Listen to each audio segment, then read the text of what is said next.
Assalamualaikum warahmatullahi wabarakatuh. Alhamdulillahi rabbil alamin. Allahumma salli wa sallim wa barik ala nabiyyina Muhammadin. Syukur alhamdulillah atas segala nikmat yang diberikan Allah. Salawat serta salam senantiasa tercurahkan kepada Rasulullah Muhammad sallallahu alaihi wasallam. Bapak-bapak, ibu-ibu hadirin, pagi hari ini mari kita lanjutkan pelajaran kita dalam kitab hadis Sahih Imam Al-Bukhari, Kitab Siyam, bab atau kitab yang membahas tentang siam. Dan di sini saya akan menyampaikan salah satu hadis terkait dengan siam Ramadan atau bagaimana keseharian Rasulullah Shallallahu Alaihi Wasallam di bulan Ramadan. Bismillah. An Ubaidillah bin Abdullah bin Utbah anna ibn Abbas radhiyallahu anhu qala, dari Ubaidillah bin Utbah bahwa Ibnu Abbas radhiyallahu anhuma beliau berkata, Kana Nabi sallallahu alaihi wasallam ajwadan nasi bil khair. Adalah Nabi Muhammad Rasulullah sallallahu alaihi wasallam adalah orang yang paling dermawan atau orang yang paling murah hati dalam hal kebaikan. Atau kita bisa menyebutkan Rasulullah ini, beliau adalah manusia yang sangat dermawan, yang sangat murah hati dalam segala kebaikan. Wa kana ajwadu ma yakunu fi Ramadan. Dan beliau menjadi seseorang yang lebih baik atau lebih dermawan ketika bulan Ramadan. Jadi Rasulullah ini sehari-harinya sudah sangat baik, namun menjadi jauh lebih baik ketika datang bulan Ramadan. Haina yalqahu Jibril wa kana Jibrilu alaihi salam yalqahu kulla lailatin fi Ramadan. Dan ketika datang malaikat Jibril menemui beliau, menemui Rasulullah sallallahu alaihi wasallam kulla lailatin, setiap malam fi Ramadan. Jadi malaikat Jibril itu setiap hari datang menemui Rasulullah ketika bulan Ramadan. Hatta yansalikha ya'ridu alaihi Nabi sallallahu alaihi wasallam Al-Qur'an. Hingga malaikat Jibril telah tuntas atau telah habis menyampaikan atau membacakan kepada Nabi Sallallahu Alaihi Wasallam, yakni Al-Quran. Fa'idha lakiyahu Jibrilu alaihi salam kana ajwada bil khair minar rihil mursalah. Apabila malaikat Jibril menemui Rasulullah Sallallahu Alaihi Wasallam, maka beliau adalah orang yang paling lembut atau paling dermawan dalam segala kebaikan, mirrihil mursalati, daripada angin yang berhembus, rih mursal. Jadi beliau Rasulullah Sallallahu Alaihi Wasallam adalah seseorang yang bahkan kebaikannya itu melebihi lembutnya angin yang berhembus. Bayangkan. Bapak Ibu, di sini disampaikan rihil mursalah, tidak menyebutkan tofan, tidak menyebutkan angin topan. Rasulullah itu jauh lebih baik melebihi angin topan. Jangan semerap angin taufan, tofan al-aqsa. Ketika kita mengetahui ada angin yang berhembus semilir, itu perasaan kita bagaimana? Tenang, enak, bahkan mengalahkan AC di rumah kita. Perasaan itu sangat nyaman. Dan angin yang berhembus itu disampaikan di dalam uraian hadisnya sebagaimana tabiatnya. Angin yang berhembus semilir niku pele-pele napa mboten? Mboten. Semuanya dapat. Angin tidak akan mele, gak tahu sholat ae minggir aku. Ayo sholat, aku merono, tidak akan begitu. Sehingga semua orang mendapatkan kebaikan dari Rasulullah Shallallahu Alaihi Wasallam. Di dalam uraian hadis disampaikan beliau ini jauh lebih baik atau jauh lebih dermawan dalam hal apa? Yang pertama dalam hal harta. Kaitannya dengan harta, maka beliau menjadi semakin dermawan.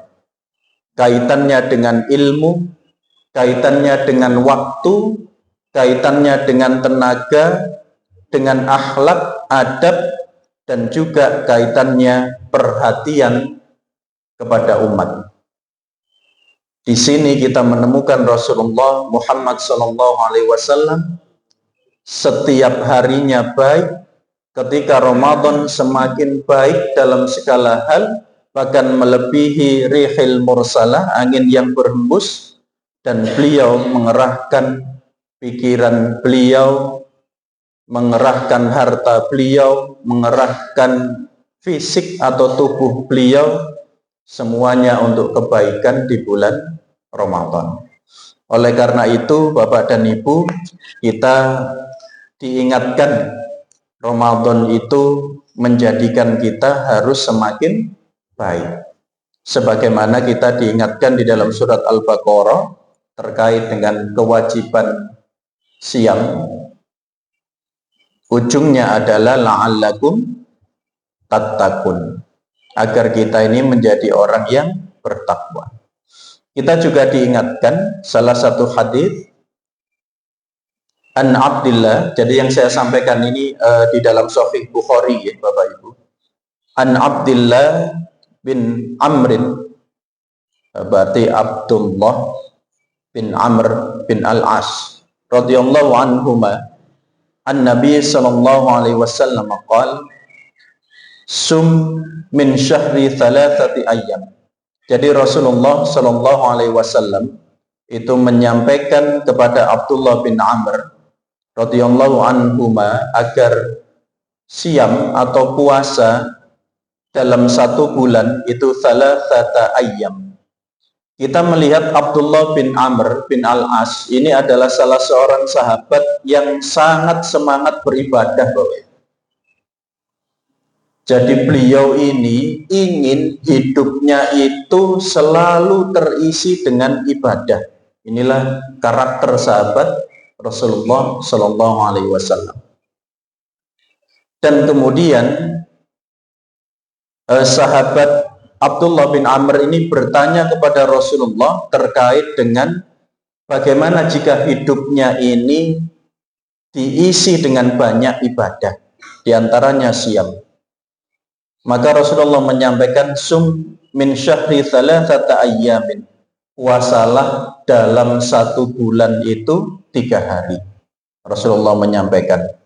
Maka kemudian sahabat ini kembali menyampaikan, qala utiku aktsara min dzalik, saya lebih mampu daripada itu, atau saya lebih bisa menanggung beban daripada hanya puasa 3 hari. Famazala hatta qala, kemudian sahabat ini dia masih menyampaikan bahwa lebih mampu dari melakukan puasa 3 hari itu. Kemudian Rasulullah menyampaikan qala sum yauman wa aftir yauman, maka puasalah sehari dan iftarlah sehari. Puasa sehari, buka puasa sehari. Kita mengenalnya dengan puasa Daud. Maka kemudian sahabat ini kembali menyampaikan terkait dengan membaca Al-Quran. Maka Rasulullah bersabda, faqala iqra'il Qur'ana fi kulli syahrin. Khatamkan atau tuntaskan membaca Al-Quran 1 bulan 1 kali. Rasulullah menyampaikan demikian. Kita dalam 1 bulan khatam berapa kali Bapak Ibu? 1 juz. Kemudian qala inni atiku aktsara famazala hatta qala fi talatin. Kemudian sahabat ini tetap menyampaikan, ya Rasulullah, kalau 1 bulan sekali khatam atau tuntas membaca Al-Quran, saya bisa lebih dari itu. Maka Rasulullah menyampaikan, hatta qala fi thalathin, jika begitu khatamkan dalam 3 hari, kata beliau. Nah, di sini kita diajarkan Bapak Ibu sikap tawasud, seimbang. Di dalam Islam kita diajarkan agar seimbang. Ketika kemudian hari ini kita menemukan ada seseorang yang hanya ibadah mahdhah misalnya, kemudian lupa kewajibannya terhadap anak, tidak melaksanakan kewajiban terhadap istri, baik nafkah lahir ataupun nafkah batin, justru tidak dibenarkan dalam Islam. Jadi ada tawasud, ada keseimbangan. Di sisi lain kita juga diajarkan Rasulullah SAW seolah memberi batasan agar terjadi keseimbangan. Jika ingin puasa terus-menerus selama setahun, maka dilarang. Namun jika ingin merasa kuat menanggung beban siam, maka sehari puasa, sehari berbuka. Terkait dengan membaca Al-Quran, maka tidak dirutinkan dalam sehari kita menghatamkan Al-Quran. Di beberapa bagian, beberapa waktu boleh. Tetapi menjadikan hal tersebut rutin setiap hari, justru ulama menyampaikan tidak disukai oleh Allah Subhanahu wa Ta'ala. Kenapa? Di antaranya dikhawatirkan kehilangan karakter tawasud sebagai seorang mukmin. Yang kedua, khawatir jika bacaannya itu karena mengejar kuantitas, mengejar tuntas, bacaannya kurang pas. Dan yang ketiga, ketika kemudian membaca Al-Quran, kita diharapkan juga memahami maksudnya, memahami maknanya. Sehingga di sini disampaikan Islam mempertimbangkan keseimbangan antara ibadah, kesehatan, dan hak tubuh serta keluarga. Di sini kita diajarkan bagaimana menjadi seorang mukmin memiliki karakter demikian. Dan di bulan Ramadan Bapak Ibu, mungkin kita menemukan ada seseorang yang saya tidak bekerja mencari maisha, maksudnya saya tidak bekerja mencari penghasilan, jangankan 1 bulan, 1 tahun saya tidak bekerja, itu loh uang saya masih lebih untuk 7 turunan misalnya. Misal nih ini, wonten apa? Wonten, alhamdulillah, rata-rata wonten. Jadi ada seseorang yang mungkin kita temukan tidak bekerja, itu loh uangnya sudah lebih dari cukup begitu. Lalu kemudian orang ini mungkin ingin fokus, aku wis gak nyekel pegawaian, uang juga sudah cukup, maka beliau ingin fokus untuk ibadah misalnya.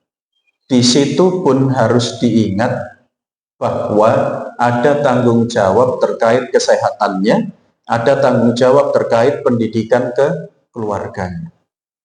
Artinya kesolehan itu seolah diajarkan kepada kita tidak boleh egois. Soleh sendiri, sementara istri tidak diajak soleh bersama, anak tidak diajak untuk baik bersama, hal tersebut juga tidak dibenarkan. Nah, ini yang dimaksud keseimbangan. Ketika kita menemukan sahabat yang menyampaikan, berarti ini kan mampu. Saya puasa setiap hari mampu, saya membaca Al-Quran sehari khatam juga mampu. Maksudnya begitu. Tapi oleh Rasulullah tetap diingatkan. Karena sekali lagi ada hak orang lain dari nikmat yang diberikan Allah kepada kita. Dan semangat ibadah ini mari kita tingkatkan ketika bulan Ramadan. Kesempatan yang belum tentu kita bertemu kembali bulan Ramadan di tahun berikutnya. Kita menanti-nanti satu pekan ini saja seolah-olah nyampe orang Ramadan. Kita belum tahu gitu. Kita belum tahu nyampe atau tidak kita di bulan Ramadan. Sehingga ketika nanti Ramadan hadir, kita sambut dengan sebaik-baik amal kita, sebaik-baik sikap karakter kita, akhlak kita, adab kita. Dan insya Allah kita senantiasa berusaha, berdoa, berikhtiar, bermohon kepada Allah agar ketika nanti pendidikan di bulan Ramadan itu berakhir, maka setelah Ramadan adalah bulan Syawal, kita benar-benar menjadi seseorang yang sebagaimana ujung ayat terkait dengan siam, menjadi orang-orang yang bertakwa kepada Allah Subhanahu wa Ta'ala. Jangan sampai kemudian bulan Ramadan kita sudah dididik, Masya Allah luar biasa menahan diri, kita tidak berkata-kata yang lagau, bahkan bermaksiat kalimat kita. Ketika Syawal baru sehari puasa selesai, langsung mari sholat Idul Fitri mulai mana? Ya, nggak itu somane. Ini hati-hati, karena kadang-kala begitu. Atau kita di antara sunnah yang diajarkan ketika Syawal sholat Id itu, kita makannya selepas sholat Id atau nyemil istilahnya, nyenek atau makan dulu. Nah, ini kadang-kadang kita hari pertama karena merasa Idul Fitri, puasanya lupa, los hari pertama sudah makan sembarang kali. Ya, semumpung gak poso Idul Fitri. Ini kalau tidak kolesterol, tiba-tiba di dokter itu biasanya antri diare. Itu biasanya yang banyak. Sehingga jangan sampai pendidikan 1 bulan dalam sehari lunas. Insyaallah ini yang saya sampaikan. Selama bulan Ramadan saya tetap akan menyampaikan Sahih Imam Al-Bukhari. Ada 2 bab yang jika Allah mengizinkan akan kita coba untuk sampaikan. Yang pertama kitab Siam. Setelah kitab Siam itu terkait dengan kitab Iktikaf. Guru-guru, para kiai, para ustadz sudah menyampaikan hati-hati ketika iktikaf, karena kita akan menjadi orang yang akif, orang yang fokus ibadah, jangan sampai tergoda oleh setan. Dan setan yang sangat dekat dengan kita hari ini adalah setan kepeng, handphone.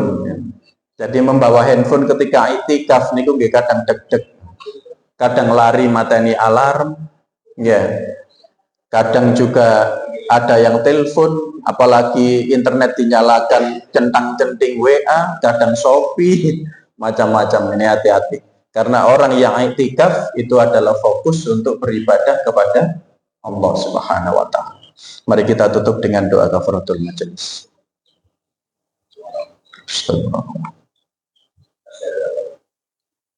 Ihdinas siratal mustaqim. Wassalamualaikum warahmatullahi wabarakatuh.